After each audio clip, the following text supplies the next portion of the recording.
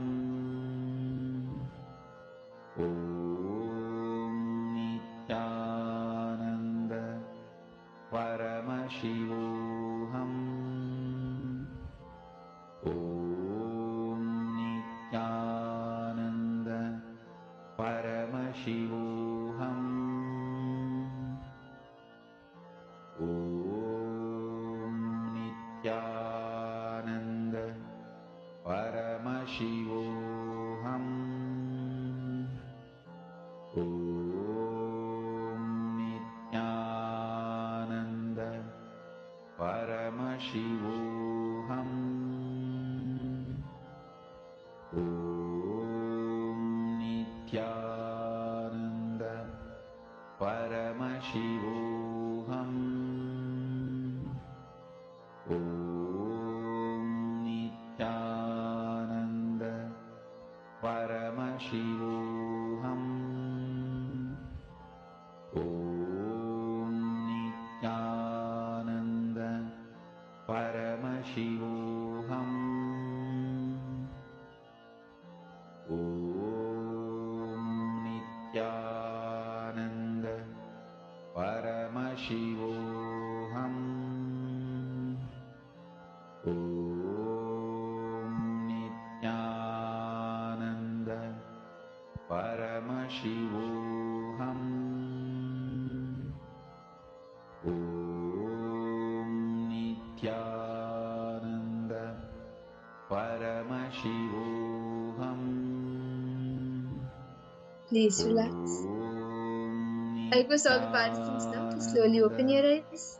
And each of you can post in the chat what was the image that Swamiji revealed to all of you. Paramashivoham Om Nityanand Paramashivoham Can I request all the participants to post? What did Swamiji show for each and every one of you? Nityanand Paramashivoham Ma Gabriel Harris Nityanandam, welcome ma. Chandrasekharaya Nityanandam, welcome. Ma Gori Rupini, Ma Kaili Wong, Ma Siyabu, I request all the participants start posting whatever Swamiji revealed for each and every one of you. Nityanand Paramashivoham Okay, Mashini, you posted. I see a ship, green trees, apple, golden color. Okay. Ma Siyabu, what did Swamiji show to you, ma? Ma Gabriel, Ma Kaldi Wong, Ma Agora Rupini. Paramashivoham Chandrasekharaya Nityanandam, welcome Aya. Om Nityanand Paramashivoham Om Nityanand Paramashivoham Om Nityanand Paramashivoham Plate and blue. Okay, that's nice. So, what about all the viewers who's watching us live on YouTube? I request you to post whatever Swamiji is showing you. Om Nityanand Paramashivoham Om Nityanand Paramashivoham Om Nityanand Paramashivoham Om Nityanand Paramashivoham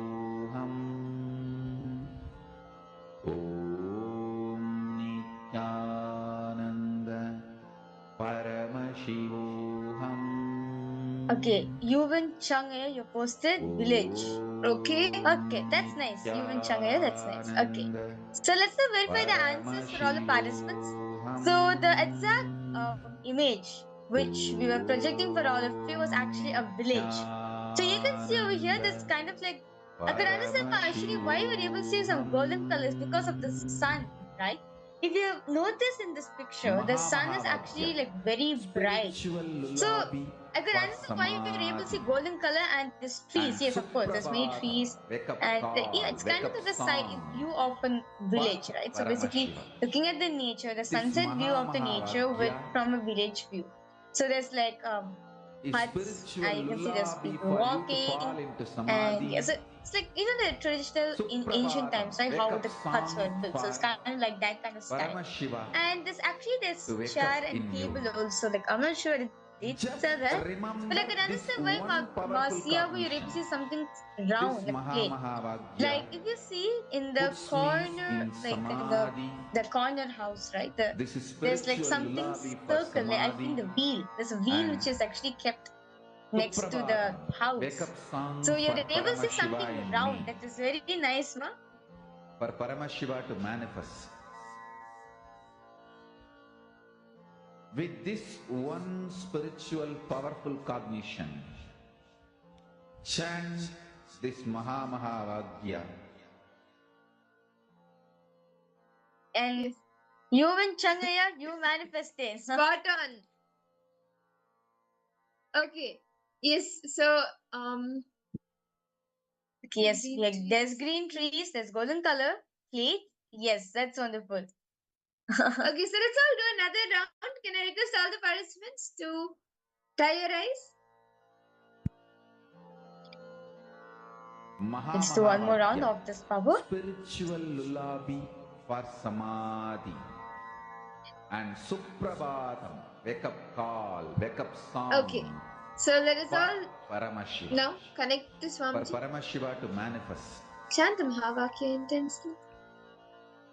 With this one spiritual powerful cognition, You will now be projecting an image for all of you. chant this Mahavagya. Om Nityananda. Start chanting the Mahavakya intensely. Om Nityananda Paramashivoham. Om Nityananda Paramashivoham. Om Nityananda Paramashivoham. Paramashivoham. Om Nityananda Paramashivoham. Om Nityananda Paramashivoham. Om Nityananda Paramashivoham. Om Nityananda Paramashivoham. Om Nityananda Paramashivoham. Om Nityananda Paramashivoham. Om Nityananda Paramashivoham. Om Nityananda Paramashivoham. Om Nityananda Paramashivoham.